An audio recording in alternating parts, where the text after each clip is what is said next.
माँ गिरती है सूर्य की सबसे पहली किरण। सूर्य नगरी जोधपुर की हर खबर को पहुंचाएंगे हम आप तक। मैं नरेंद्र पुरोहित, न्यूज़ फ्लैश जोधपुर।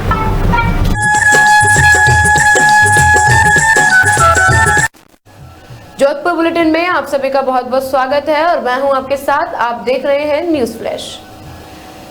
खबर जोधपुर से। जोधपुर टीकाकरण आपके द्वारा के अभियान में बुधवार को शहर विधायक मनीषा पवार व उत्तर महापौर कुंती परिहार और जिला कलेक्टर ने मोबाइल वैक्सीनेशन को हरी झंडी दिखाकर रवाना किया। इस अवसर पर CMHO डॉक्टर बलवंत मंडा सहित कई चिकित्सा अधिकारी भी मौजूद रहे। मोबाइल वैक्सीनेशन वाहन शहर के विभिन्न क्षेत्रों में जाकर लोगों को वैक्सीनेशन करेंगे। जिला कलेक्टर ने बताया कि कोविड संक्रमण की सबसे ज्यादा टीका ही ऑप्शन है। इसको मद्देनजर रखते ही भारत सरकार में राज्य सरकार के अनुसार टीकाकरण आपके द्वारा अभियान को जिला प्रशासन द्वारा चलाया जा रहा है। उसी के तहत 100% टीकाकरण हो, उसी की मंशा को लेकर इस अभियान के तहत जगह जगह एम्बुलेंस के माध्यम से घर घर टीकाकरण किया जाएगा, जिसका आज शुरुआत की और यह सप्ताह के रूप में 100% टीकाकरण हो, उसी के रूप में मनाया जाएगा।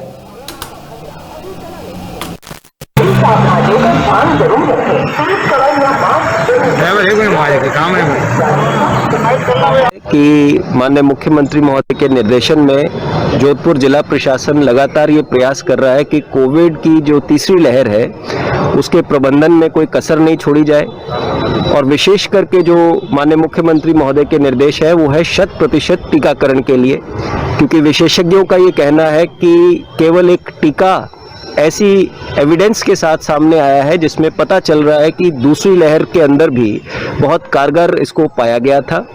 मुख्यमंत्री जी ने आदेश दिए हैं कि 100% टीकाकरण पूरे प्रदेश में अनिवार्य रूप से किया जाए।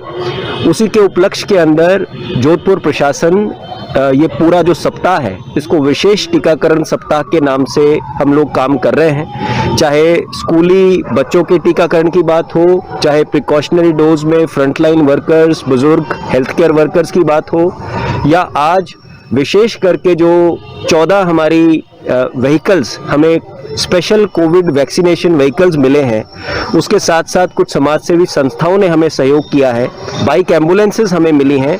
इन सभी तरीके की जो हमारे संसाधन हैं इनको हम लोग टीकाकरण के लिए झोंक रहे हैं।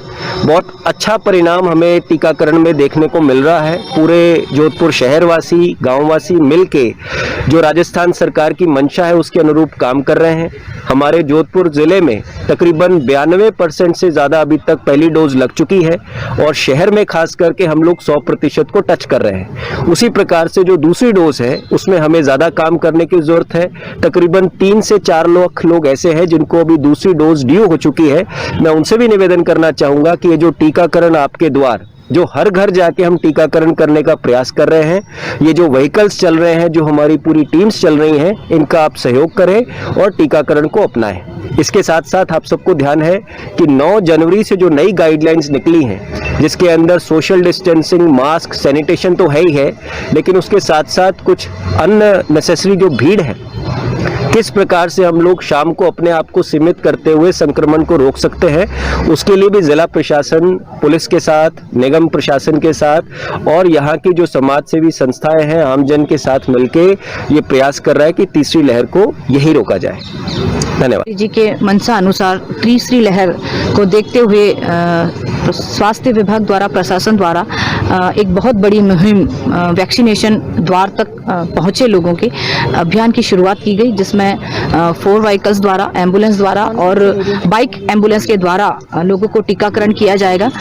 15 से 18 वर्ष के बच्चों को भी किया जाएगा, जिसको पहली डोज जिस तरह बताया गया कि गांव में पूरे जिले में हमारे 92% डोज लग चुकी है, शहरों में 100% हो गया है। दूसरी डोज के लिए मैं लोगों को आह्वान करूंगी कि जल्दी से जल्दी दूसरी डोज लगाएं, क्योंकि कोरोना से बचाव वैक्सीनेशन है। वैक्सीनेशन पूरे शहर को स्वस्थ और सुरक्षित रखेगा। इसके साथ साथ साथ सरकार की जो गाइडलाइन है उसकी भी पालना करें।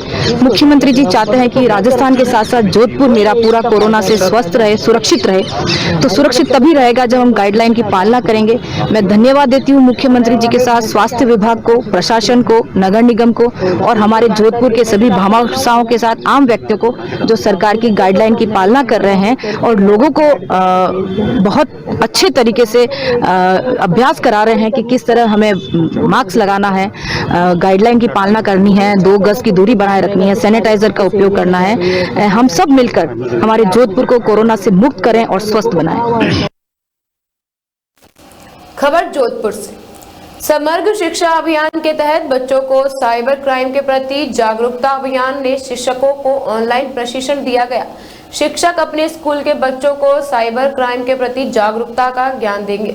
समग्र शिक्षा अभियान के अधिकारी शशि चौधरी ने बताया है कि आज के युग में बच्चों को ऑनलाइन पढ़ाई करवाई जाती है, जिसके कारण बच्चों के हाथ में मोबाइल व कंप्यूटर रहता है। अभिभावकों का हर समय उन पर ध्यान नहीं रहता, जिसके कारण बच्चे साइट में पर जाकर सर्च करते हैं, जिसके कारण वह फ्रॉड का शिकार हो जाते हैं। उनको बचाने के लिए ये जागरूकता अभियान प्रदेश स्तर पर चल जाए। पहले प्रदेश स्तर पर 5 शिक्षकों का साइबर क्राइम के बचाव के लिए प्रशिक्षण दिया गया। वह 5 शिक्षक ब्लॉक स्तर पर शिक्षकों को प्रशिक्षण देंगे। ब्लॉक स्तर पर शिक्षक स्कूलों में बच्चों को ऑनलाइन हुआ ऑफलाइन इसका प्रशिक्षण देंगे, जिससे साइबर क्राइम व फ्रॉड से बचा जा सकेगा।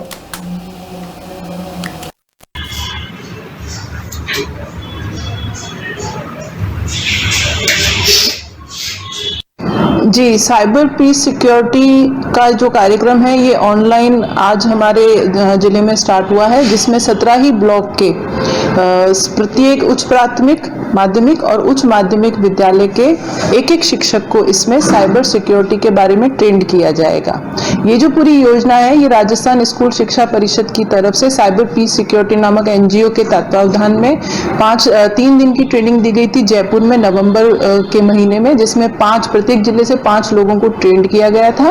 और अब ये 5 लोग आगे चल के जिला स्तर पर प्रत्येक ब्लॉक में शिक्षकों को दे रहे हैं ये ट्रेनिंग। इसके लिए हमने एक पूरा टाइम टेबल बनाया है। प्रत्येक ब्लॉक में एक शिक्षक जो है प्रत्येक स्कूल से, उनको 2-2 दिन की ये ट्रेनिंग दी जा रही है, जिसमें वो बताएंगे कि क्योंकि अभी कोरोना काल में बच्चों का, शिक्षकों का, अभिभावकों का नेट के प्रति एक्सपोजर ज्यादा हो गया है। प्रत्येक बच्चा अपना जो पढ़ाई है वो नेट के थ्रू ही कर रहा है, तो ऐसे में साइबर बुलिंग या साइबर क्राइम से वो प्रभावित ना हो या उसके ऊपर कोई गलत इफेक्ट ना पड़े, उससे बचने के लिए ये साइबर अवेयरनेस का एक पूरा प्रोग्राम है। इसके अंदर हम 1500 शिक्षकों को, पूरे जिले के 1500 शिक्षकों को हम साइबर सिक्योरिटी के प्रति जागरूक करेंगे। फिर ये 1500 शिक्षक अपने अपने विद्यालय के प्रत्येक बच्चे को समय समय पे ऑनलाइन अथवा ऑफलाइन साइबर सिक्योरिटी के गुण सिखाएंगे, ताकि बच्चे भविष्य में किसी भी प्रकार के साइबर क्राइम से बच सके।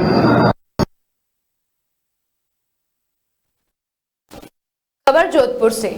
जिला युवा बोर्ड जोधपुर द्वारा राष्ट्रीय युवा दिवस का आयोजन नेहरू युवा केंद्र संगठन व राष्ट्रीय सेवा योजना के सह सेवकों के साथ युवा हॉस्टल में किया गया।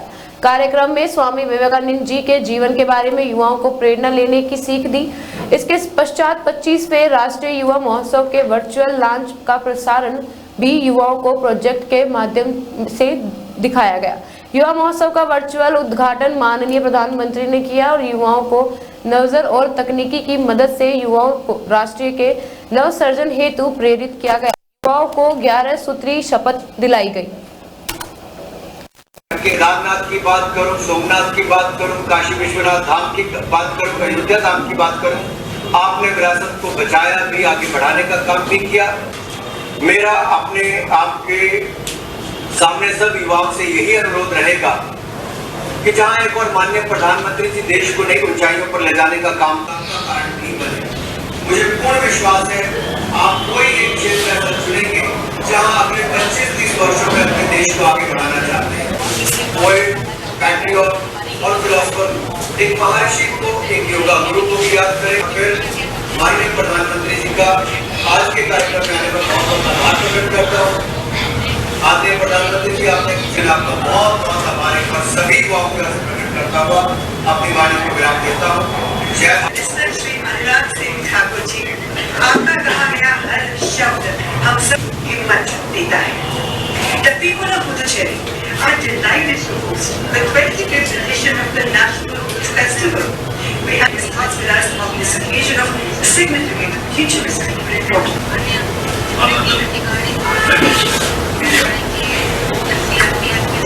Therefore, events a good government or good government is one. Create more and more sources of resources. Charity is used share to the accelerated COVID-19 as government our president. There are many ways through which one can contribute. Education without character, wealth without charity, commerce without morality, science without humanity are not only useless but also dangerous. This character, charity for an ideal Indian youth. That is This is the theme of this 25th National Youth Festival 2022. That is Chakcham Yuva Shakti. आज हम सबको पता है कि जैसे राष्ट्रीय युवा दिवस है और इस पर देश के अंदर पुडुचेरी के अंदर 12 से 16 जनवरी को राष्ट्रीय युवा महोत्सव का आयोजन होना था, लेकिन वर्चुअल रूप से ये आयोजन 12 से 14 जनवरी को वर्चुअल रूप से आयोजन होगा। इसी कड़ी में जोधपुर जिला युवा बोर्ड की ओर से आज इस कार्यक्रम का आयोजन किया जा रहा है, जिसके अंतर्गत राष्ट्रीय सेवा योजना तथा नेहरू युवा केंद्र संगठन के विभिन्न स्वयंसेवक तथा विभिन्न युवा इस कार्यक्रम के अंदर वर्चुअल रूप से कनेक्टेड हैं और वे अपने मोबाइल फ़ोन एंड्रॉइड से जुड़ चुके हैं। लेकिन यहाँ पर हमारे यहाँ नेहरू युवा केंद्र संगठन के यूथ हॉस्टल के अंदर यहाँ पर 30 से अधिक युवा इस कार्यक्रम को वर्चुअल रूप से देख रहे हैं। इस कार्यक्रम में हमारे बीच इग्नू के क्षेत्रीय निदेशक डॉक्टर अजय वर्धन जी आचार्य साहब और मीडिया प्रभारी श्रीमान आशीष जी वर्मा और नेहरू युवा केंद्र संगठन के जिला युवा अधिकारी राजेश चौधरी समेत कई युवा पधारे हुए हैं। इसके अलावा इस कार्यक्रम के अंदर माननीय प्रधानमंत्री जी का संदेश युवाओं को राष्ट्र निर्माण के प्रति जागरूक होने तथा अपने भविष्य निर्माण के प्रति किस प्रकार सशक्त और कौशल निर्माण की दिशा में आगे बढ़ सके, इस दिशा में किया जा रहा है। धन्यवाद। राकेश जी सर, जो मोदी जी का संदेश है वो पूरे युवाओं के हित के लिए है और यूनिटी इज स्ट्रेंथ। जैसे हम सबको पता है तो राष्ट्र के युवा निर्माण के लिए यूनिटी ही मेंटेन करनी पड़ेगी हम लोगों को, तभी यूथ डेवलप कर पाएगा। यही मेन मोटो है इस पूरे नेशनल यूथ फेस्टिवल का। आपका नाम? पीयूष साहनी, अकाउंट्स एंड राष्ट्रीय युवा महोत्सव आज 12 जनवरी से प्रारंभ हो रहा है। माननीय प्रधानमंत्री श्रीमान नरेंद्र मोदी जी इसका उद्घाटन कर रहे हैं। पूर्व में ये कार्यक्रम फिजिकल रूप से पौंडीचेरी में आयोजित किया जाना था और पौंडीचेरी इसका होस्ट स्टेट था। वर्तमान में कोविड के परिस्थितियों के अनुरूप इसको वर्चुअल रूप से निर्धारित किया गया और 12 से लेकर के 14 तक इसका आयोजन 3 दिन वर्चुअल रूप से किया जाएगा। विभिन्न प्रकार के कार्यक्रम इसमें आयोजन होंगे जिसमें पूरे देश के युवा इसमें भाग ले रहे हैं। वर्चुअली आयोजित होने वाले इस कार्यक्रम में कुछ ख्यातनाम लोगों को भी इसमें शामिल किया गया है जो अपनी तरफ से लोगों को जोड़ेंगे। जोधपुर में इस कार्यक्रम लॉन्च कार्यक्रम के लिए विशेष रूप से इंतजाम किए गए हैं, जहां हम प्रोजेक्टर लगा करके युवाओं को माननीय प्रधानमंत्री जी का भाषण यहां पर दिखा रहे हैं। इसमें NSS NYKS के युवा शामिल हुए हैं और लगभग 30 युवा इसमें शामिल हुए हैं। कोविड प्रोटोकॉल को ध्यान में रख करके इस कार्यक्रम का आयोजन किया जा रहा है। राष्ट्रीय युवा दिवस जो आज मनाया जा रहा है उसमें स्वामी विवेकानंद जी के आदर्श पर चलने की यूथ को प्रेरणा दी गई है और भारत के अंदर जो 21वीं नई सदी है उसके अंदर कौशल विकास, उद्यमशीलता, रोजगार और स्वरोजगार पर बल देने की बात कही गई है। नेहरू युवा केंद्र के द्वारा जो जिला युवा बोर्ड के द्वारा जोधपुर में जो ये कार्यक्रम आयोजित किया जा रहा है उसका उद्देश्य है कि युवाओं को रोजगार, कौशल विकास, उद्यमशीलता के साथ जोड़ा जाएगा और यूथ को जो 21वीं सदी है, क्योंकि 18 से 40 साल के जो यूथ हैं उनको रोजगार और स्वरोजगार से जोड़कर देश के विकास में उनको जोड़ा जाएगा। डॉक्टर अजय वर्धन आचार्य, क्षेत्रीय निदेशक, इंदिरा गांधी राष्ट्रीय मुक्त विश्वविद्यालय, क्षेत्रीय केंद्र जोधपुर।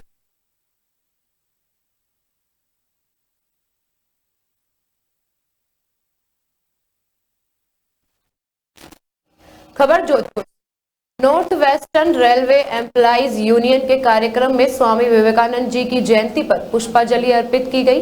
साथ ही यूनियन के पदाधिकारियों व कार्यकर्ताओं ने केसरिया साफा पहनकर विवेकानंद जी के बताए मार्ग पर चलने का संकल्प लिया। जोधपुर रेल मंडल के सचिव मनोज मरिहार ने बताया कि स्वामी विवेकानंद के आदर्श पर चल रहे युवाओं को आदर्श मानकर आगे चलना चाहिए। उन्होंने जिस तरह भारतीय संस्कृति को विश्व के मंच पर ले जाकर एक पहना दी है, उसको कभी भुलाया नहीं जा सकता। देश का नाम विश्व के अंदर सुशोभित करने का काम किया। स्वामी विवेकानंद जी युवाओं के हमेशा प्रेरणा स्रोत रहे और जब उनको विदेश जाने का मौका मिला तो परमहंस जी के संपर्क में आए और उन्होंने भारतीय संस्कृति और हिंदू तत्व का स्पीच जब उन्होंने अमेरिका के शहर शिकागो में दिया तो उन्होंने अपने उद्बोधन के अंदर भाइयों और बहनों सबसे अपना स्पीच आरंभ किया।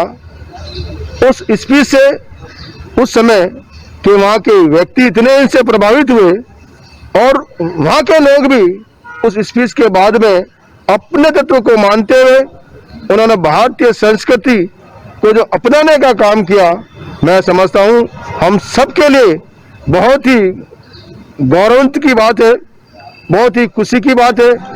आज के इस अवसर पर हमने सब युवाओं से ये अपील की, ये आग्रह किया कि हम स्वामी विवेकानंद जी के बताए हुए रास्ते पर चलते हुए इस देश के अंदर भारतीय संस्कृति को और मजबूत करने का काम करें और हमने इस मातृभूमि के अंदर जन्म लिया है।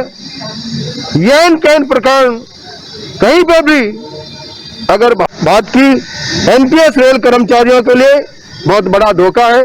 1/1/2004 के बाद में भारतीय रेलवे के अंदर भी तमाम कर्मचारी जो 1/1/2004 के बाद में चयनित हुए, अपॉइंट हुए, उनको नई पेंशन योजना से जोड़ दिया गया। ऑल इंडिया रेलवे फेडरेशन से जुड़ा हुआ संगठन North Western Railway Employ Union निरंतर 14 वर्षों से संघर्षरत है और हमको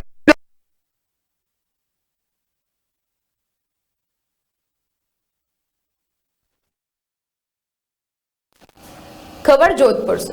जोधपुर के खांडा फसला पुलिस थाने से एक बाइक चोर पुलिस सैफ अली खान को चकमा देकर भाग निकला।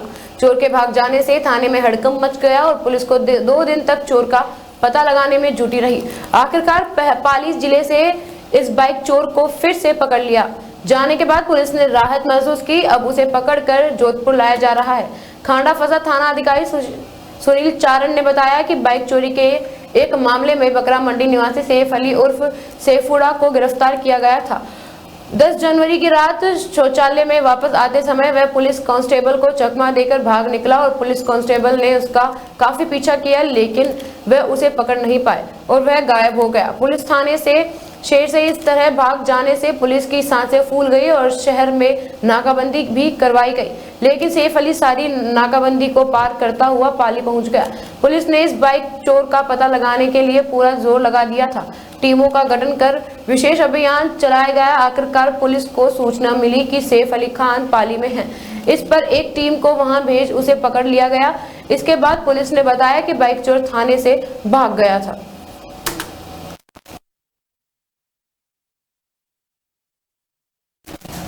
खबर जोधपुर से।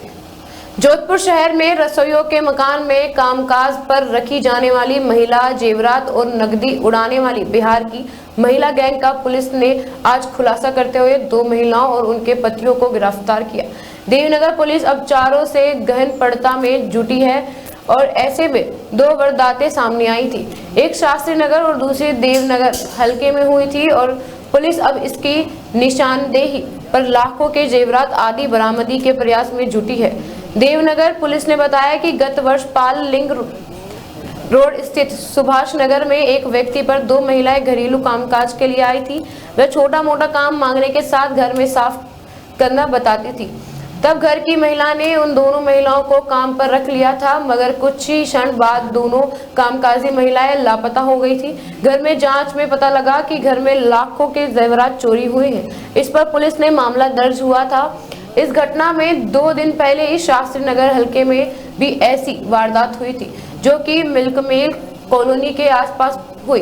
पुलिस ने आज घटना में खुलासा करते हुए 2 शक्ति महिलाओं से, जिनमें समूल्य के पोटिया बिहार की रहने वाली मंटू शाह पुत्र श्याम शाह, नया नगर बिहार के श्रवण कुमार पुत्री प्रेमी शाह, पूजन पत्नी मंटू शाह एवं भागलपुर बिहार व पूनम उर्फ पूजा पत्नी बच्चू टटेरा की गिरफ्तार किया गया।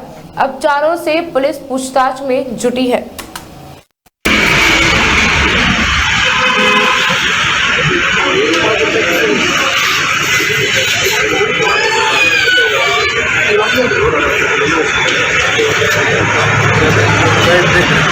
सोलह दिसंबर 2021 को देवनगर के श्यामनगर इलाके में एक घटना हुई थी, जिसमें कुछ अज्ञात महिलाएं थीं जो काम वाली बनके किसी बंगले में गए, जिन्होंने ये कहा कि हम आपका घरेलू कार्य जो है वो करते हैं, अलग अलग घरों में जाके करते हैं और आप 1-2 दिन हमारे से काम करा के देख लें, हमारा काम बरत लें, उसके बाद हमें नौकरी पर रख लेना।